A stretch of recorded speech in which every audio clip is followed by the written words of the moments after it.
Hi everyone.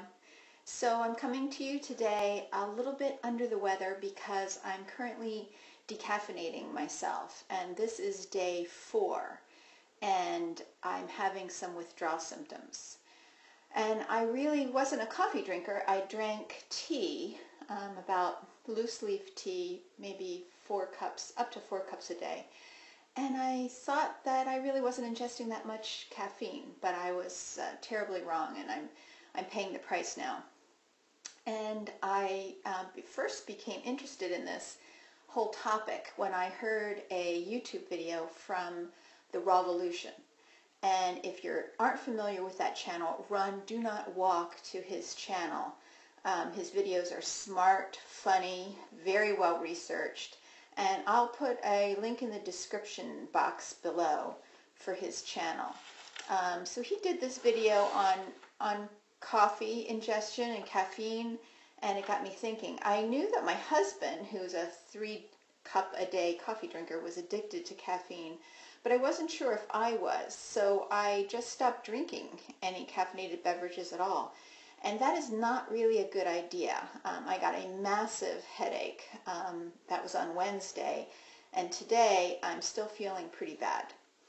The connection between the caffeine withdrawal and the headache isn't really clearly understood. Caffeine can treat a headache, but when you're trying to eliminate caffeine, many people will get very bad headaches and other symptoms. So what does caffeine do exactly to your body? Caffeine has a similar chemical structure to a neurotransmitter called adenosine. Adenosine regulates the sleep-awake cycle. Caffeine can bind to that adenosine receptor in the brain and cause you to feel more awake. Caffeine releases dopamine into the prefrontal cortex of the brain, and that's an area that's important for mood regulation. And that's why when you drink caffeine, you get into a good mood. Caffeine also affects the adrenal glands by triggering a stress response and a surge in adrenal hormones. This gives a feeling of increased energy.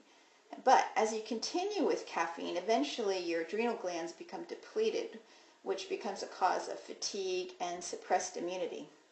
So here are the major withdrawal symptoms: headache, sleepiness, irritability, lethargy, lack of concentration, flu-like symptoms, and the list goes on and on. Now, I just stopped all the caffeine at once, and that's definitely not recommended. But as I said, I really wasn't expecting any withdrawal from just green tea. I'm obviously really sensitive to caffeine, and it's also obviously a really powerful drug, but there's no going back for me. So most people recommend to gradually reduce the amount of caffeine over several weeks. I never want to feel this way again, so I'll definitely stay off the caffeine.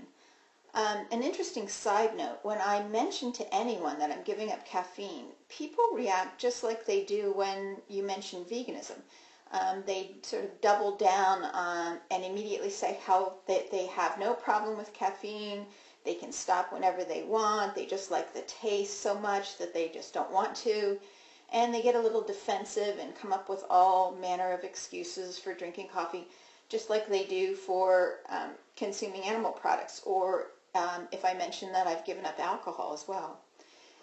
So I'm hoping to feel better soon.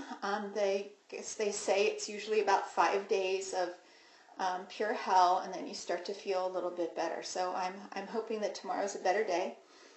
And I hope this helps somebody who might be thinking about getting off caffeine. And thank you all for watching, and I'll see you next time. Bye-bye.